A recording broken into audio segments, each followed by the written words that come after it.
Sometimes I find a really great new band that I want to check out, but when I go online, I can't find anything about them. Hey everyone, my name is James, and this is the Better Band Bureau. I frequently see this when I discover new artists on Bandcamp. I'll look for those artists elsewhere to find out more information and try to find a Facebook page or a website, but it just doesn't exist. And while sites like Bandcamp are great for having your music, they don't really contain a lot of information about your band. But it's always smart to put an outside link. But when you don't put an outside link and I have to manually search for it, and then still can't find anything, that's not good. That means other people are probably also trying to search for you and can't find you. Why is Bandcamp not really good as your home base for your online presence? To start, you can't update your fans through Bandcamp. You also can't upload any photos aside from album art and the banner. And last but not least, you're locked into a very limited set of choices for the design of your site. What do I suggest instead? A good website.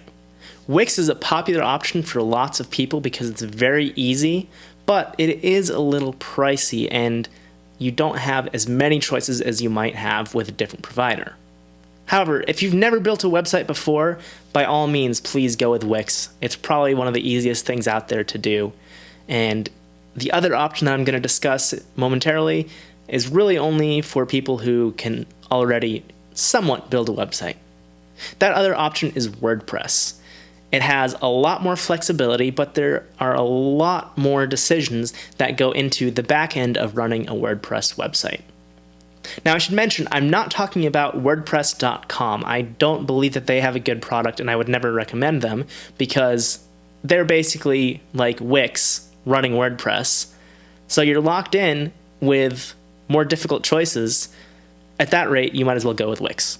But using a third-party host with WordPress.org, that's something that I would consider because you have total control of your website. But it means that you have to find a solid third-party host that meets your budget. Personally, I use a European hosting company called Hostinger. Real quick, future James jumping in here. I realized while I was editing this video that I forgot a third and very important recommendation. If you don't want to go with Wix or WordPress, there's also a host made just for bands called Bandzoogle. That's BANDZOOGLE.com. And they are specifically tailored to making websites for bands and have some cool band features that other hosts might not have because they're not designed for bands. So that's a third option to check out. But now let's get back to past James talking about the rest of building a website. What about the content on your website? What should actually be on your website? Well, the big thing would be your music. If you're using WordPress, I love the Q player. It's a free WordPress plugin, although there is a premium version, you don't need it. That's what I use for my studio's website. Of course, you could also use a Spotify playlist. That's a great option, but if you do that, make sure that you provide a link where people can choose different streaming providers to listen to. Go check out the video I did a few weeks ago on that very topic, and make sure that if you do use a Spotify player on your site, you have other ways for people to listen to as well. Another thing that you should have on your website is an email sign-up. Email might seem old and out of date, but it's still the most effective way to reach people. Essentially, it's free once you have people on your list. The minor cost of maintaining a list really isn't much, especially when you're just starting out. Sites like MailerLite or MailChimp will let you have a free email plan till you reach a certain number of subscribers.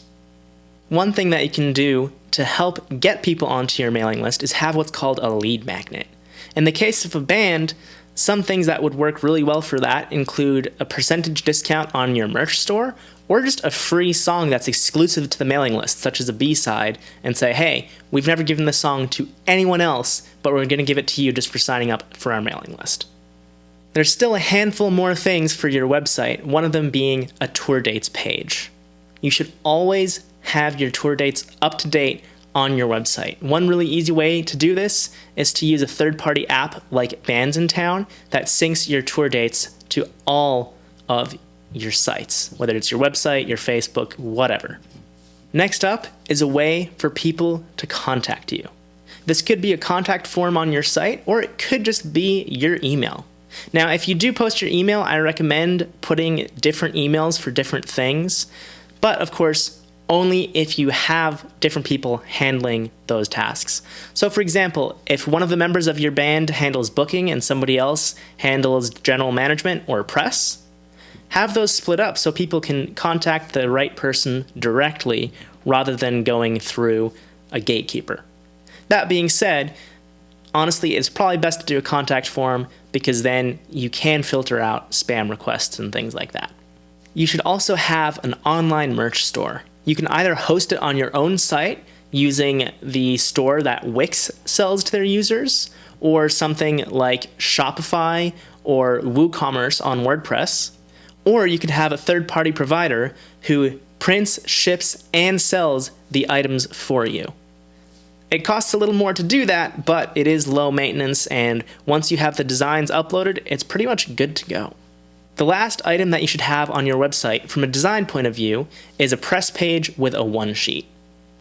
Essentially, this is information that anyone writing about you or interviewing you would need to do a good job. So, bio information, some press photos, and just general talking points about the band and your upcoming releases or tours.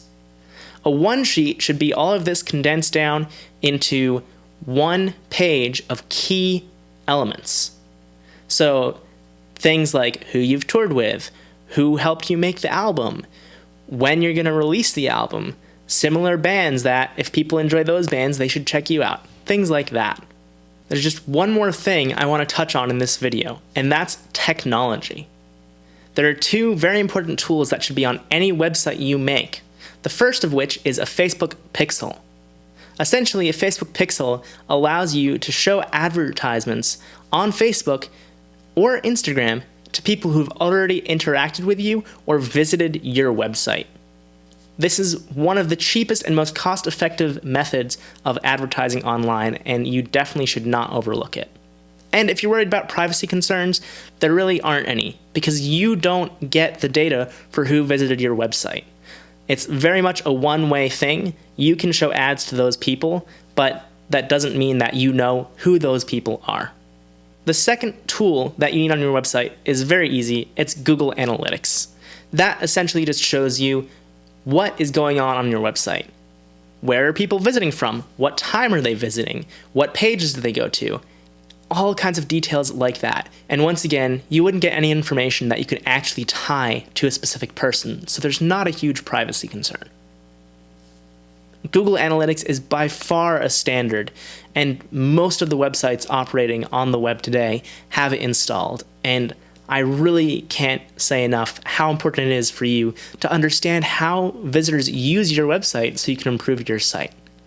So, technologically, Facebook Pixel and Google Analytics are two things that are absolutely vital to your website. It's so important to have a website as the central hub for your band online. Social media pages and Bandcamp are great, but they do not replace a website. I'm sure of all the people in your band, at least one of you has built a website at some point. So figure out what you want, have that person help you make the site, and just do it. No excuses. At the minimum, you should have a music player and some basic information. If that's all you can do for now, just put up a little sign that says "Coming soon." That's better than not having anything. Plus, if you already set up Google Analytics and your Facebook Pixel, all those people visiting your site, once the site is done, you can run a retargeting ad to have them check out your site again. If you don't have a website yet, you should really have one by next week at the latest. It's not something that takes a huge amount of time. If you can spare an hour or two per week, you can set up your website in no time. And then after that, once it's running, it's really easy to maintain.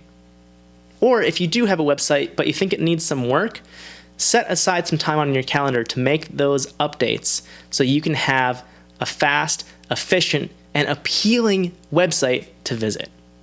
Just because you made it to the end of this video, I have something for you. if you go to the website critique link down in the description below, I will check out your website and give you my honest opinion on what is great, what is good, and what could be improved. This will help you have a better functioning website. It's a really quick process. Once I have your website's link, I'll go through it and record a video for you with my recommendations and feedback.